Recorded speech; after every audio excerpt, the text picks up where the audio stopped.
Hello everyone, मैं दुष्यंत सिंह। भारतीय संविधान का पहला अध्याय भारत का संवैधानिक विकास समाप्त हो चुका है। उसके बहुविकल्पीय प्रश्न इससे पिछले वीडियो में आपको बताए गए थे। ये भारतीय संविधान का दूसरा अध्याय है, भारतीय संविधान का निर्माण।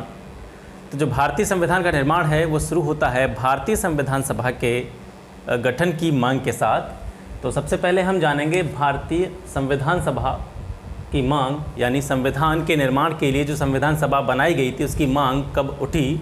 तो सबसे पहले 1934 में संविधान सभा के गठन का जो प्रस्ताव रखा था, मांग रखी थी, वो रखी थी एम.एन. रॉय ने। एम.एन. रॉय ने 1934 में सबसे पहले संविधान सभा के गठन का विचार दिया कि भारत के संविधान के निर्माण के लिए एक संविधान सभा का गठन होना आवश्यक है। इसके बाद 1935 में आईएनसी ने संविधान सभा के गठन की मांग की। 1935 में आईएनसी यानी कि भारतीय राष्ट्रीय कांग्रेस, इंडियन नेशनल कांग्रेस के द्वारा भारतीय संविधान सभा के गठन की मांग की गई। 1938 में नेहरू ने घोषणा की, 1938 में नेहरू जी ने, जवाहरलाल नेहरू ने घोषणा की कि जो भारत के संविधान का जो निर्माण किया जाएगा, भारत के संविधान का निर्माण किया जाएगा, उसके लिए क्या होगी, एक संविधान सभा होगी। यानी भारतीय संविधान का निर्माण जो किया जाएगा वो एक संविधान सभा द्वारा किया जाएगा और उस संविधान सभा का जो गठन होगा वो किसके आधार पर होगा, वयस्क मताधिकार के आधार पर होगा। यानी भारतीय संविधान के निर्माण के लिए एक संविधान सभा का गठन किया जाएगा और उस संविधान सभा का जो गठन होगा वो किसके आधार पर होगा, वयस्क मताधिकार के आधार पर होगा। ये बात कही थी नेहरू जी ने 1938 में, ये घोषणा करी थी। ठीक है, अब नेहरू की मांग, जो नेहरू जी ने मांग रखी थी, उसको ब्रिटिश सरकार ने मान लिया। यानी ब्रिटिश सरकार नेहरू जी की मांग से सहमत थी और इसी मांग को अगस्त प्रस्ताव के नाम से जाना गया। इसी मांग को 1940 के अगस्त प्रस्ताव के नाम से जाना गया। ठीक है, अगस्त प्रस्ताव और ये छोटे छोटे जो बिंदु बीच में रह जाते हैं, इनके विषय में एक अलग से वीडियो बनाऊंगा मैं। ठीक है, अगस्त प्रस्ताव जो 8 अगस्त 1940 को लाया गया था, इसमें जो अगस्त प्रस्ताव लाने में जो प्रमुख योगदान था वो था लॉर्ड लिनलिथगो का। लॉर्ड लिनलिथगो, इनके द्वारा ही अगस्त प्रस्ताव लाया गया था। इसके पश्चात 1942 में क्रिप्स मिशन स्टैफोर्ड क्रिप्स के नेतृत्व में भारत आता है। 1942 में क्रिप्स मिशन आता है, किसके नेतृत्व में आता है, स्टैफोर्ड क्रिप्स के नेतृत्व में भारत आता है, जिसे मुस्लिम लीग द्वारा क्या कर दिया जाता है, अस्वीकृत किया जाता है। क्रिप्स मिशन को अस्वीकार कर देती है मुस्लिम लीग, क्योंकि मुस्लिम लीग की मांग थी कि भारत को 2 पृथक संविधान सभाओं वाले राज्यों में बांटना। जो क्रिप्स मिशन 1942 में आता है उसे संविधान सभा द्वारा अस्वीकृत कर दिया जाता है, क्योंकि मुस्लिम लीग की मांग थी कि भारत को 2 राज्यों में बांटा जाए जिनकी संविधान सभाएं अलग अलग हों, जिनकी संविधान सभाएं कैसी हों, अलग अलग हों। अब क्या होता है कि जो ब्रिटिश सरकार होती है वो कैबिनेट मिशन को भारत भेजती है। यानी जो कैबिनेट मिशन आता है 24 मार्च 1946 को भारत आता है और ऐसी संविधान सभा के निर्माण की योजना रखता है जो मुस्लिम लीग को क्या कर देती है, सेटिस्फाई कर देती है, संतुष्ट कर देती है। यानी सबसे पहले क्या आया था, 1942 में क्रिप्स मिशन आता है और स्टैफोर्ड क्रिप्स के नेतृत्व में भारत आता है। मुस्लिम लीग उसको अस्वीकृत कर देती है क्योंकि मुस्लिम लीग उसके पक्ष में नहीं थी। मुस्लिम लीग की मांग थी कि भारत को 2 ऐसे राज्यों में बांट दिया जाए, विभाजित कर दिया जाए जिनकी जो संविधान सभा हैं वो कैसी हों, पृथक पृथक हों, अलग अलग हों। तो ब्रिटिश सरकार ने कैबिनेट मिशन 24 मार्च 1946 को भारत भेजा और कैबिनेट मिशन ने एक ऐसी संविधान सभा के निर्माण का प्रस्ताव रखा जिसने काफ़ी हद तक मुस्लिम लीग को सेटिस्फाई कर दिया।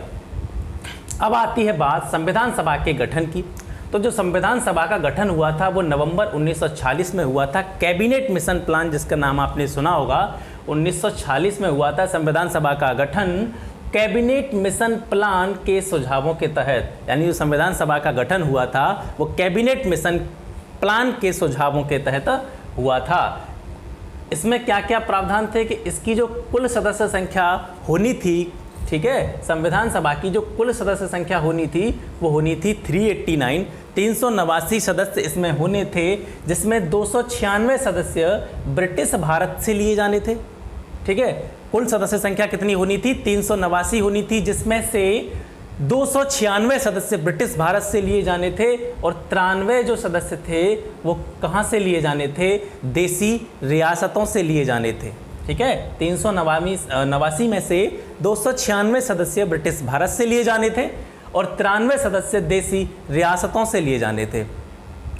अब ब्रिटिश भारत से जिनमें की सदस्य संख्या 296 थी, उन 296 में से 292 का जो चयन होना था वो 11 गवर्नरों के प्रांतों से होना था।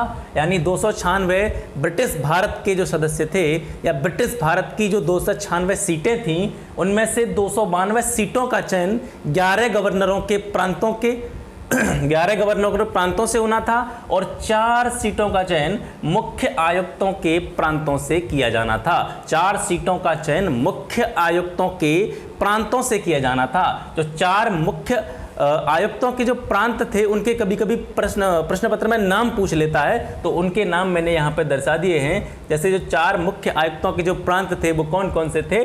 दिल्ली, अजमेर मारवाड़, कुर्ग और ब्रिटिश बलूचिस्तान। 4 मुख्य आयुक्तों के प्रांत कौन कौन से थे? दिल्ली, अजमेर मारवाड़, कुर्ग और ब्रिटिश बलूचिस्तान। जो संविधान सभा का गठन किया जाना था और उसके लिए जो चुनाव होने थे, तो उसमें जो सीटें आवंटित की गई थी वो किसके अनुपात में सीटें आवंटित की गई थी? जनसंख्या के अनुपात में सीटें आवंटित की गई थी और लगभग 10 लाख की जनसंख्या पर एक सीट का चयन सुनिश्चित होना था। प्रत्येक जो 10 लाख की जनसंख्या थी, अप्रोक्स 10 लाख की जनसंख्या पर एक सीट का चयन होना था। जो संविधान सभा के चुनाव हुए थे, संविधान सभा के लिए क्या हुए थे? चुनाव हुए थे, वो हुए थे जुलाई अगस्त 1946 में। संविधान सभा के लिए जो चुनाव कराए गए थे वो जुलाई अगस्त 1946 में कराए गए थे, जिसमें जो ब्रिटिश भारत की 296 सीटों के बारे में जब हमने बात करी थी, ब्रिटिश भारत की 296 जो सीटें थीं, उनमें से भारतीय राष्ट्रीय कांग्रेस को यानी आईएनसी को, इंडियन नेशनल कांग्रेस को जो सीटें मिली थी उनकी संख्या थी 208 सीट। भारतीय राष्ट्रीय कांग्रेस ने 208 सीटों पर विजय प्राप्त की थी। मुस्लिम लीग 73 सीटों पर जीती थी और 15 जो सीट थी वो थी छोटे समूह और अन्य जो स्वतंत्र सदस्य चुनाव लड़े थे उनके द्वारा 15 सीटें जीती गई थी। देसी रियासतों की जो 93 सीटें थी, देसी रियासतों की जो 93 सीटें थी वो भरी नहीं जा सकी थी। क्यों नहीं भरी जा सकी थी? क्योंकि देसी रियासतों ने खुद को संविधान सभा से क्या कर दिया था? अलग कर दिया था। देसी रियासतों की जो 93 सीटें थी वो पूरी तरह से नहीं भरी गई, क्योंकि देसी रियासतों ने खुद को संविधान सभा से अलग रखने का निर्णय लिया। और जो संविधान सभा थी वो कैसी थी? कभी कभी प्रश्न पूछा जाता है कि संविधान सभा जो हमारी बनाई गई थी संविधान निर्माण के लिए, उसकी प्रकृति कैसी थी? संविधान सभा की प्रकृति कैसी थी? तो जो संविधान सभा थी हमारी वो आंशिक रूप से चुनी हुई एवं आंशिक रूप से नामांकित निकाय थी। हमारी जो संविधान सभा थी, संविधान निर्माण के लिए जो संविधान सभा बनाई गई थी वो आंशिक रूप से चुनी हुई एवं आंशिक रूप से नामांकित निकाय थी। अब आंशिक रूप से नामांकित और आंशिक रूप से चुनी हुई निकाय का तात्पर्य क्या है? बेशक संविधान सभा के गठन के लिए प्रत्यक्ष चुनाव नहीं हुए थे, बेशक संविधान सभा के गठन के लिए प्रत्यक्ष रूप से चुनाव नहीं हुए थे, लेकिन लगभग सभी जातियां जो उस समय भारत में थीं, जैसे हिंदू मुस्लिम जो कम्युनिटी थी, हिंदू मुस्लिम सिख ईसाई एंग्लो इंडियन यूरोपियंस, इन सभी के जो प्रतिनिधि थे, हिंदू मुस्लिम सिख ईसाई एंग्लो इंडियन यूरोपियन, इन सभी कम्युनिटीज़ के जो प्रतिनिधि थे वो संविधान सभा में उन्होंने क्या लिया था? भाग लिया था। बेशक जनता ने प्रत्यक्ष रूप से मतदान नहीं किया था, लेकिन जितनी जो कम्युनिटी थी इनके जो रिप्रेजेंटेटिव थे उन्होंने संविधान सभा के गठन में हिस्सा लिया था। अब आती है इसकी कार्यविधि। संविधान सभा की जो प्रथम बैठक, अक्सर प्रश्न पूछा जाता है संविधान सभा की प्रथम बैठक कब आयोजित की गई थी? तो 9 दिसंबर 1946 को संविधान सभा की पहली बैठक हुई थी, जिसमें अस्थायी अध्यक्ष किसको चुना गया था? सच्चिदानंद सिन्हा को। सच्चिदानंद सिन्हा जो कि उस संविधान सभा की जो पहली बैठक हुई थी उसके जितने सदस्य थे उनमें सबसे वरिष्ठतम सदस्य थे सच्चिदानंद सिन्हा। सबसे वरिष्ठतम सदस्य कौन थे? सच्चिदानंद सिन्हा। इसलिए इनको इसका अध्यक्ष चुना गया था। लेकिन ये अध्यक्ष कैसे थे? अस्थायी रूप से अध्यक्ष चुने गए थे।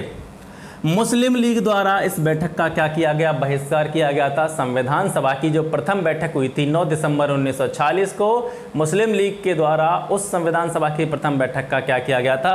बहिष्कार किया गया था। क्यों किया गया था बहिष्कार? क्योंकि आपको पता है मुस्लिम लीग जो थी वो पहले से ही एक अलग संविधान सभा चाहती थी, एक अलग संविधान का निर्माण करना चाहती थी और अपने के लिए अलग से एक राज्य का निर्माण करना चाहती थी। इसलिए उन्होंने जो संविधान सभा की प्रथम बैठक हुई थी 9 दिसंबर 1946 को, उसका क्या किया था? बहिष्कार कर दिया था।